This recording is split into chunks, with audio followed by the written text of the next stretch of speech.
Welcome students, my self मान सिंह राजपूत। बच्चों, पिछले लेक्चर में हमने आपके ठोसों की विशिष्ट ऊष्माधारिता और जालक की जो ऊष्माधारिता होती है उसके बारे में अध्ययन किया। अब उससे हम ये निष्कर्ष पे पहुंचे थे कि जो ठोसों की विशिष्ट ऊष्मा होती है, विशिष्ट ऊष्माधारिता किसके बराबर होती है? Cp और Cv। नियत दाब पर विशिष्ट ऊष्माधारिता और नियत आयतन पर विशिष्ट ऊष्माधारिता। इसी प्रकार जब हमने जालकों की विशिष्ट ऊष्माधारिता की बात की थी तो जालकों की विशिष्ट ऊष्माधारिता किस किस के कारण होती है? जब आप किसी ठोस पदार्थ को ऊष्मा देते हो तो उसके ताप और आंतरिक ऊर्जा में क्या होती है? वृद्धि होती है। ताप और आंतरिक ऊर्जा में वृद्धि होने के फलस्वरूप जो दोलक के परमाणु हैं अपनी मीन पोजीशन के इर्द गिर्द क्या करने लगते हैं? कंपन करने लगते हैं। तो एक तो होगी आपकी दोलकों के कंपन की ऊर्जा, जिसे हम रिप्रेजेंट करेंगे Cv जालक के द्वारा। दूसरी होगी आपकी जो इलेक्ट्रॉन्स फ्री हुए हैं, मुक्त इलेक्ट्रॉन्स, वो क्या करेंगे? उच्च ऊर्जा स्तरों वाले कक्षकों में क्या कर जाएंगे? उत्तेजित हो जाएंगे। तो दूसरी आपकी जो एनर्जी होगी, विशिष्ट ऊष्माधारिता होगी, वो किसके कारण होगी? फ्री इलेक्ट्रॉन्स के कारण। किसके कारण होगी? फ्री इलेक्ट्रॉन्स के कारण। तो आपको जो Cv मिलता था वो क्या मिलता था? Cv लैटिस, Cv जालक प्लस Cv फ्री इलेक्ट्रॉन्स के रूप में। फिर हमने अध्ययन किया था कि ये Cv फ्री इलेक्ट्रॉन्स का जो योगदान है जालक की विशिष्ट ऊष्माधारिता में नियत आयतन पर, वो क्या है? 0 के बराबर है। किसके बराबर है? 0 के बराबर है। तो जो जालक की आपको विशिष्ट ऊष्माधारिता प्राप्त हुई नियत आयतन पर, वो किसके बराबर प्राप्त हुई बच्चों? Cv लैटिस के बराबर। तो ये कहलाई आपकी जालक की विशिष्ट ऊष्माधारिता। अब इसी जालक की विशिष्ट ऊष्माधारिता के संदर्भ में हम क्या ज्ञात करेंगे कि जालक की जो एनर्जी होती है प्रति अनुमाध्य ऊर्जा, वो हमको क्या प्राप्त होगी? तो उसी को लेके हम पढ़ेंगे जो आज का आपका टॉपिक है, विशिष्ट ऊष्मा का चिरसम्मत सिद्धांत, classical theory of special heat capacity, specific heat capacity, या फिर ड्यूलोंग या पेटिट लॉ भी बोलते हैं इसको। क्या बोलते हैं? ड्यूलोंग और पेटिट का नियम। तो देखो बच्चों, विशिष्ट ऊष्मा के चिरसम्मत सिद्धांत के अनुसार, चिरसम्मत का मतलब होता है क्लासिकल थ्योरी के अनुसार, जो जालक होते हैं चिरसम्मत सिद्धांत के अनुसार जो ठोस होते हैं वो अपनी माध्य स्थिति के क्या करते हैं? इर्द गिर्द कंपन करते हैं। और माध्य स्थिति के इर्द गिर्द कंपन करने से आश्चर्य यह है कि प्रत्येक परमाणु जो होता है वो मुक्त अवस्था में दोलन करता है। देखो, चिरसम्मत सिद्धांत के अनुसार स्टेटमेंट इसका, चिरसम्मत सिद्धांत के अनुसार, सिद्धांत के अनुसार ठोसों में प्रत्येक परमाणु, ठोसों में चिरसम्मत का मतलब होता है जो क्लासिकल थ्योरी, क्लासिकल मैकेनिक्स की बात करेंगे, यांत्रिक थ्योरी। तो चिरसम्मत सिद्धांत के अनुसार जो ठोस होते थे उन ठोसों में जो प्रत्येक परमाणु होता था अपने मीन पोजीशन के इर्द गिर्द क्या करता था? कंपन करता था, या फिर आप बोल सकते हो कि वो मुक्त अवस्था में क्या करता था? दोलन करता था। देखो, चिरसम्मत सिद्धांत के अनुसार ठोसों में प्रत्येक परमाणु अपनी माध्य स्थिति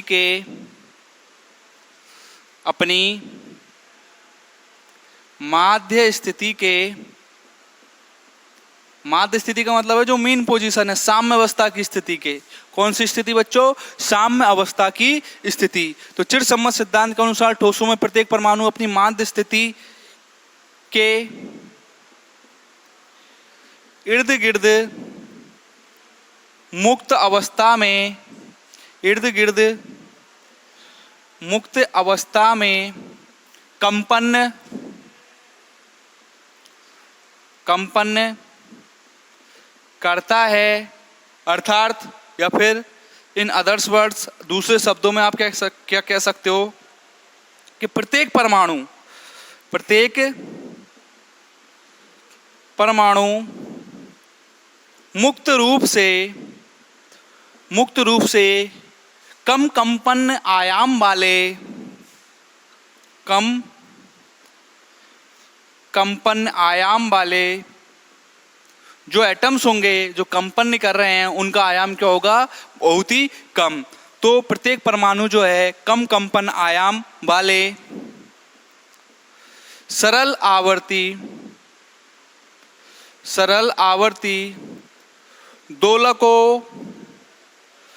आवर्ती दोलकों की भांति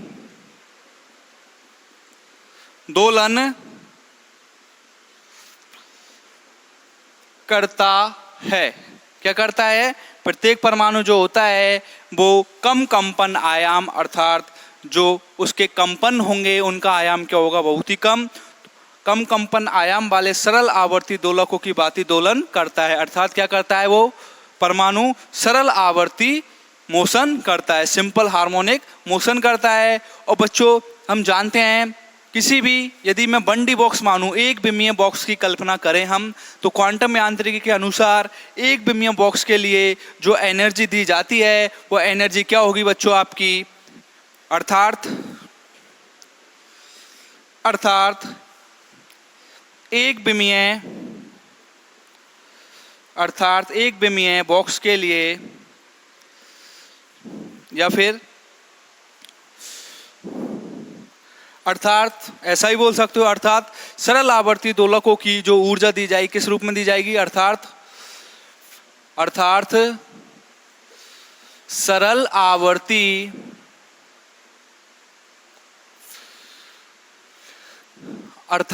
आवर्ती दोलकों के लिए ऊर्जा निम्न प्रकार से दी जाती है। ऊर्जा निम्न प्रकार से दी जाती है। देखो E बराबर क्या हो जाएगा आपका, जो टोटल एनर्जी होगी किसके बराबर होगी, बात किसकी कर रहे हैं, सिंपल हार्मोनिक मोशन के अंदर जो एटम क्या कर रहा है, कम आयाम वाले कंपन के सरल आवर्ती दोलन कर रहा है, उसकी एनर्जी क्या होगी आपकी, px²/2m plus 1/2m omega naught square x²। क्या हो जाएगी बच्चों, px²/2m plus 1/2m omega naught square x² के रूप में। अर्थात ये क्या कहलाएगी आपकी, इसकी गतिज ऊर्जा, जो एटम्स क्या कर रहा है SHM, और ये क्या कहलाएगी इसकी स्थितिज ऊर्जा। अर्थात क्या बोल सकते हो आप कि परमाणु की कुल ऊर्जा, या फिर दोलक की कुल ऊर्जा, गतिज ऊर्जा तथा स्थितिज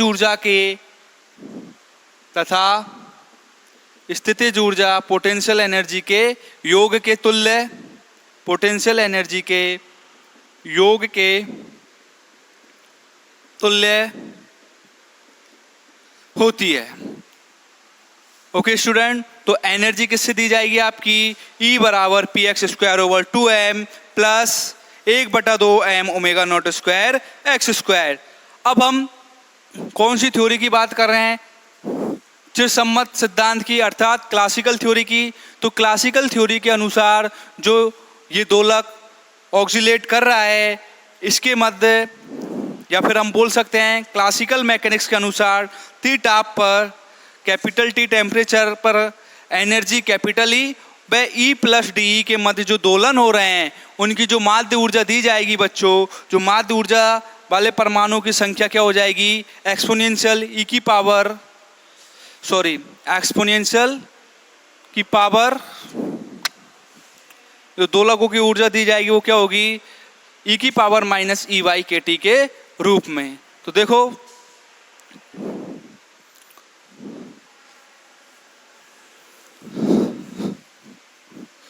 क्लासिकल थ्योरी के अनुसार हम क्या कह सकते हैं,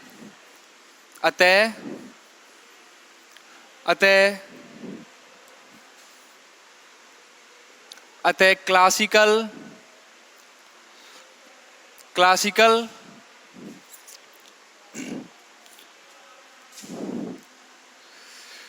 थ्योरी या फिर क्लासिकल यांत्रिकी क्लासिकल मैकेनिक्स के अनुसार क्या होगा, कौन सी थ्योरी यूज कर रहे हैं हम, क्लासिकल थ्योरी। तो चिरसम्मत सिद्धांत के अनुसार कैपिटल टी ताप पर ऊर्जा कैपिटल ई व कैपिटल ई प्लस डीई के मध्य दोलन करने वाले जो परमाणु होंगे उनकी संख्या किसके बराबर होगी, या फिर ऊर्जा कैपिटल ई व ई प्लस टी के मध्य वाले परमाणुओं की संख्या एक्सपोनेंशियल माइनस ई ओवर के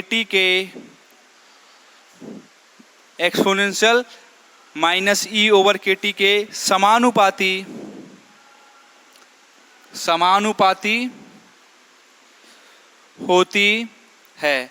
क्या बोलेंगे, क्लासिकल थ्योरी के अनुसार बच्चों कि जो एटम्स क्या कर रहे हैं, कम कंपन आयाम के सरल आवर्ती दोलन कर रहे हैं, उनकी ऊर्जा यदि हम देखें ई व ई प्लस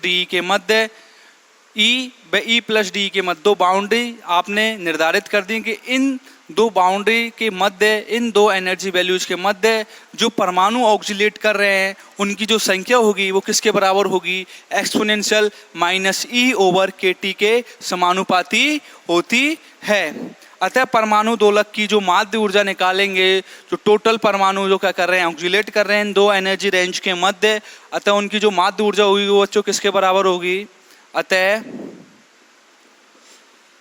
परमाणु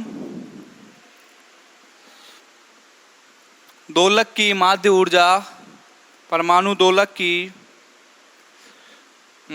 देखो बच्चों, माध्य ऊर्जा मतलब मीन एनर्जी, माध्य ऊर्जा क्या होगी, ई बार बराबर 0 से इनफाइनाइट, लिमिट क्या होगी 0 से infinite e d n over 0 से इनफाइनाइट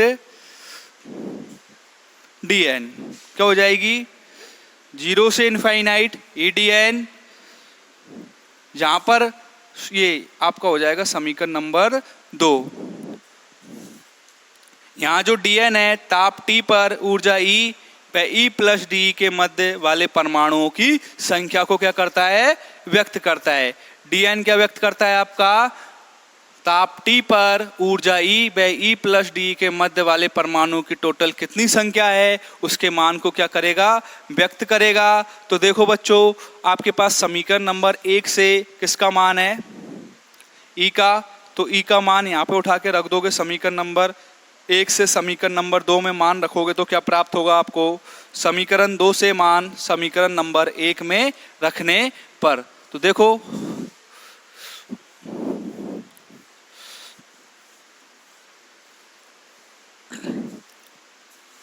समीकरण 1 से मान कहाँ रख दोगे, समीकरण 2 में, समीकरण 1 से मान समीकरण 2 में। तो देखो क्या प्राप्त हो जाएगा आपको, ई बार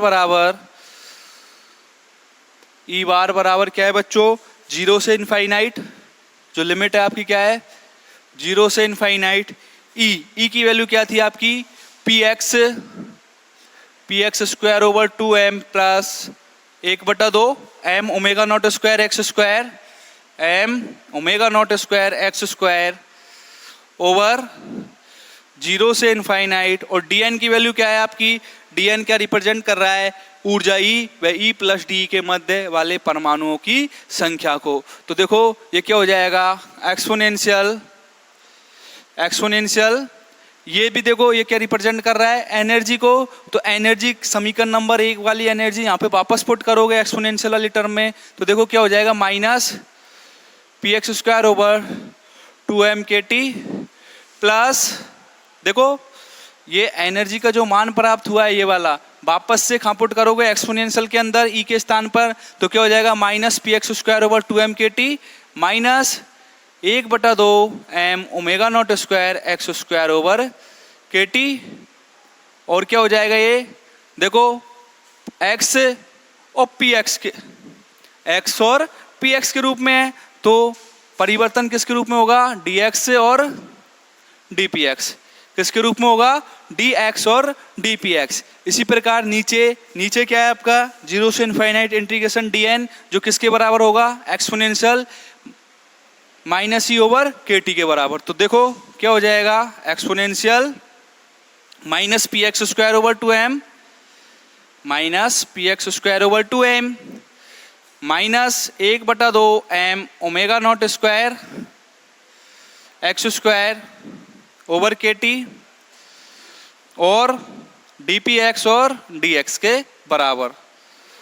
देखो बच्चों क्या किया, देखो बच्चों जो आपका समीकरण नंबर 1 से जो एनर्जी प्राप्त हुई थी आपकी एक विमीय सरल आवर्ती दोलक के लिए, ई बराबर क्या प्राप्त हुई थी आपको, P x square over 2m plus 1/2m omega naught square x square के रूप में।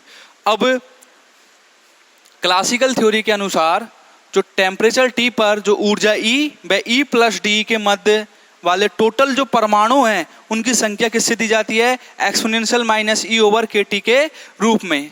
ठीक है ना, किसके रूप में दी जाती है, एक्सपोनेंशियल माइनस ई ओवर के टी के रूप में होती है। तो देखो अतः परमाणु दोलकों की माध्य ऊर्जा आपको ये प्राप्त हुई। यहाँ से आपने क्या किया, समीकरण नंबर 1 से जो एनर्जी आपको प्राप्त हुई थी P x square over 2m, वो मान आपने वापस से पुट कर दिया। तो मान रखने के पश्चात अब ये जो आपकी टर्म है dn किसके बराबर है, एक्सपोनेंशियल माइनस ई ओवर के टी dx और dpx के बराबर। dn किसके बराबर है, देखो यहाँ पर कंफ्यूज नहीं होना है, dn बराबर है आपकी एक्सपोनेंशियल माइनस ई ओवर के टी dx dpx और dx के बराबर। तो देखो एक्सपोनेंशियल e की वैल्यू वापस पुट कर दी अंदर, dx और dpx, और 0 से infinite exponential minus P x square over 2m minus m omega naught square x square over 2 के टी dx और dpx। अब देखो बच्चों एक एक step, P x square over 2m और exponential minus P x square over 2m k t और dpx को एक स्टेप में, और 1/2m omega naught square x square और minus exponential minus 1/2m omega naught square x square by k T dx को एक term में। तो आप इनको दो टर्म में डिवाइड कर सकते हो, दो अलग अलग स्टेप्स में। तो देखना बच्चों 0 से इनफाइनाइट, पहले पी एक्स स्क्वायर वाली टर्म ले रहे हैं, P x square over 2m P x square over 2m exponential minus P x square over 2m k t, और क्या हो जाएगा, dpx डिवाइड बाई 0 से इनफाइनाइट एक्सपोनेंशियल माइनस के P x square over 2m minus P x square over 2m k T 2m k t और dpx क्या हो जाएगा, माइनस के 2m स्क्वायर ओवर के टी dpx। और इसी प्रकार देखो ये दो टर्म में डिवाइड हो जाएगी, इस वाली टर्म के नीचे px वाली के नीचे px और 1/2m ओमेगा नॉट स्क्वायर वाली टर्म के नीचे 1/2m ओमेगा नॉट स्क्वायर वाली टर्म। तो आपकी इस प्रकार जो एनर्जी प्राप्त हुई दो प्रकार से डिवाइड हो जाएगी। देखो बच्चों यहाँ पर जो आपका इंटीग्रेशन प्राप्त होगा minus infinite to plus infinite, कितना होगा, minus infinity two plus infinity के रूप में। Okay students, minus infinite to plus infinite के रूप में। यहाँ से ई बार देखोगे तो क्या हो जाएगा, 0 से इनफाइनाइट और 0 से infinite, sorry minus infinite to plus infinite और minus infinite to plus infinite के रूप में। ये देख लेना एक बार, ई बार जो होगा क्या होगा, माइनस इनफाइनाइट से plus infinite e d n और माइनस इनफाइनाइट से प्लस इनफाइनाइट डी एन के बराबर। अब देखो बच्चों आपका जो टाइम पीरियड था या फिर जो लिमिट थी वो क्या थी, minus infinite to plus infinite, क्योंकि फुल रीजन के अंदर देख रहे हैं अपन एक स्पेस निर्धारित हो गया आपको, फेज स्पेस पी एक्स और सॉरी डी एक्स और डी पी एक्स। कौन सा फेज स्पेस हो गया, डी एक्स और डी पी एक्स, सॉरी यहाँ पे आपका 0 से इनफाइनाइट ही रहेगा। ये फेज स्पेस होने के कारण dx और dpx, तो टोटल फेज स्पेस में देख रहे हैं minus infinite to plus infinite region में, तो लिमिट क्या हो जाएगी माइनस इन्फिनिटी से प्लस इन्फिनिटी। तो आपने px वाली टर्म अलग कर ली प्लस, इसी प्रकार जीरो से infinite, sorry minus infinite to plus infinite, minus infinite to plus infinite, 1/2 m omega naught square x square over के टी, और exponential minus 1/2 m omega naught square x square over के T, क्या हो जाएगा dx divide by ये वाली term आ जाएगी इसके नीचे minus infinite to plus infinite 1/2, sorry exponential, देखो ये वाली टर्म आ जाएगी exponential 1/2 exponential minus 1/2 k t m omega naught square x square dx। तो ये आपके दो समीकरण मिल गए आपको, या फिर दो पार्ट में हमने इसको डिवाइड कर लिया। तो देखो ये थोड़ा डेरिवेशन लंबा जाएगा, इसलिए मैं बोर्ड पे थोड़ा स्पेस कर लूँ इस कंप्लीट।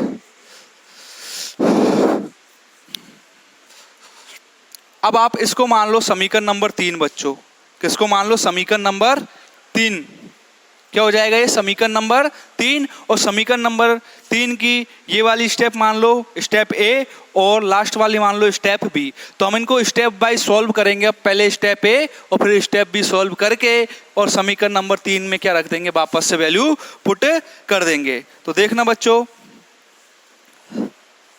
क्या प्राप्त होता है, आपका जो माध्य ऊर्जा क्या प्राप्त होगी। देखो जो समीकरण 3 माना था उसमें पहले फर्स्ट स्टेप का कर लेते हैं इंटीग्रेशन। देखो फर्स्ट स्टेप क्या थी आपकी, फर्स्ट स्टेप क्या थी minus infinite to plus infinite px square over 2m exponential minus k px square over 2m k t, और ये dpx divided by minus infinite to plus infinite minus infinity two plus infinity exponential minus k px square over 2m k t, और ये क्या हो जाएगा dpx, क्या हो जाएगा, ये आपका फर्स्ट स्टेप हो जाएगा। फर्स्ट स्टेप के बाद अब इसको सॉल्व करेंगे, तो इसको सॉल्व करने के लिए आपको कोई फॉर्मूला यूज करना पड़ेगा। आप गामा फंक्शन के बारे में यदि जानते हो तो गामा फंक्शन यहाँ पे अप्लाई होगा। देखो गामा फंक्शन क्या होता है आपका,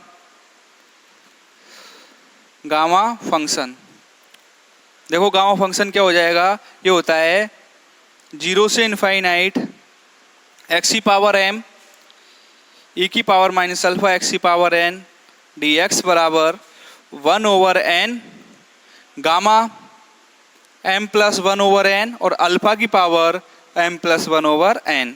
इस फॉर्मूले के अकॉर्डिंग बच्चों हम इसको सॉल्व करेंगे।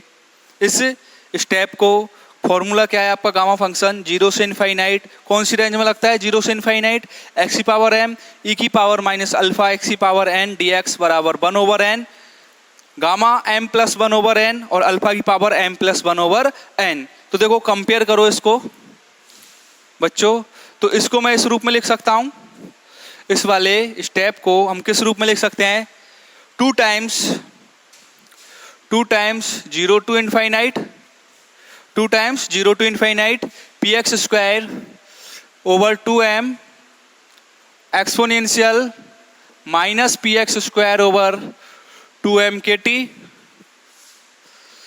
और dpx divided by 2 times 0 to infinite exponential minus k px square over 2m k t, और ये dpx। तो 2 से 2 क्या हो जाएगा आपका कैंसिल आउट, क्या हो जाएगा 2 से 2 कैंसिल आउट।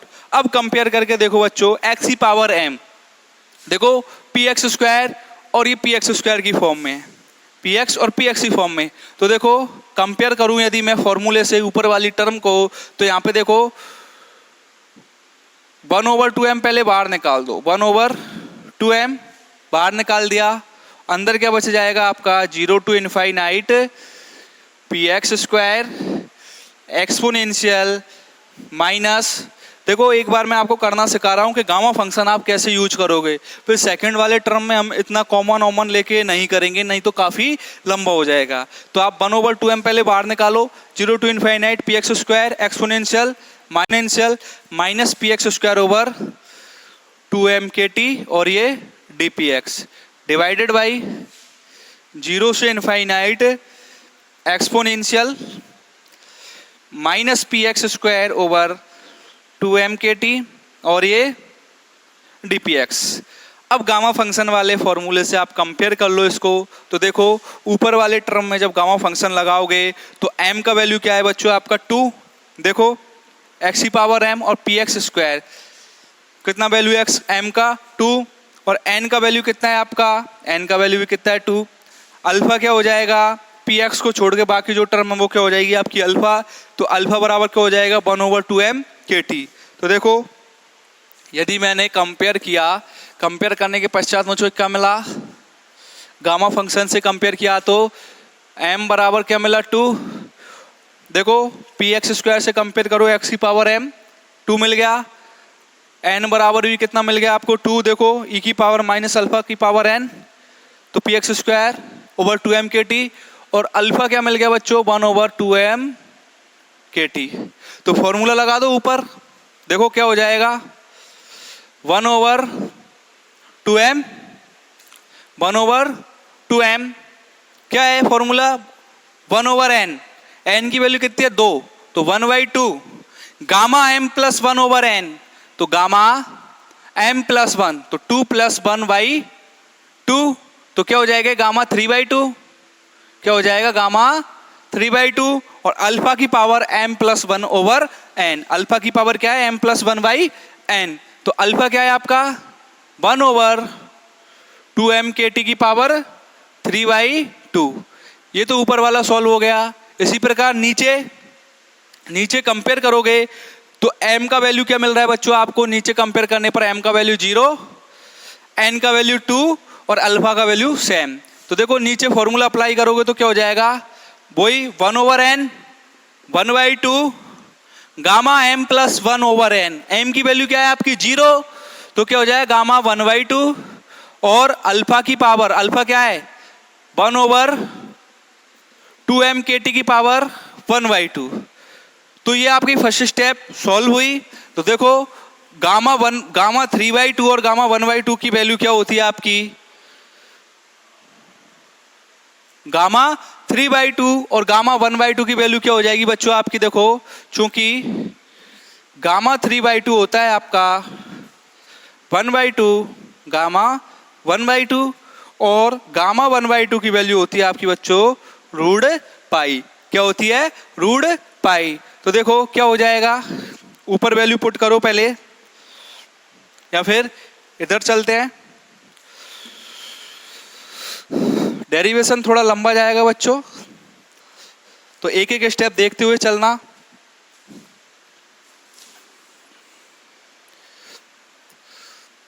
देखो ये वैल्यू जब पुट कर दोगे तो क्या मिलेगा आपको, फर्स्ट स्टेप का solution 1/2m multiplied by 1/2, gamma 3/2 की वैल्यू क्या हो जाएगी 1/2 और गामा 1/2 और गामा 1/2 की वैल्यू क्या है रूट पाई, तो क्या हो जाएगा अंडर रूट पाई बाई 2, क्या हो जाएगा root pi by 2 multiplied 2m k T ऊपर पहुंच जाएगा, 2m के टी की पावर क्या हो जाएगा 3/2, यही होगा 2m के टी की पावर 3/2। अब नीचे वाला सॉल्व करो, 1/2 गामा 1/2 की वैल्यू क्या है root pi multiplied by 2m k T की पावर 1/2। अब इसको सॉल्व करो बच्चों, देखो क्या प्राप्त हुआ आपको, 1/2 से 1/2 कैंसिल आउट, रूट पाई से root pi cancel out, 2m k T की पावर हाफ से 2m के टी की पावर हाफ कैंसिल आउट कर दोगे तो क्या बच जाएगा 2m के टी की पावर 1, तो क्या मिला ये 1/2m मल्टीप्लाइड बाई देखो 1/2 और 2m के टी। तो देखो 2m से 2m कैंसिल आउट, तो आपको वैल्यू क्या मिल गई, के टी बाई 2। फर्स्ट स्टेप की वैल्यू क्या मिल गई आपको, के टी बाई 2। किसकी, फर्स्ट स्टेप की मान क्या मिल गया आपको, के टी बाई 2।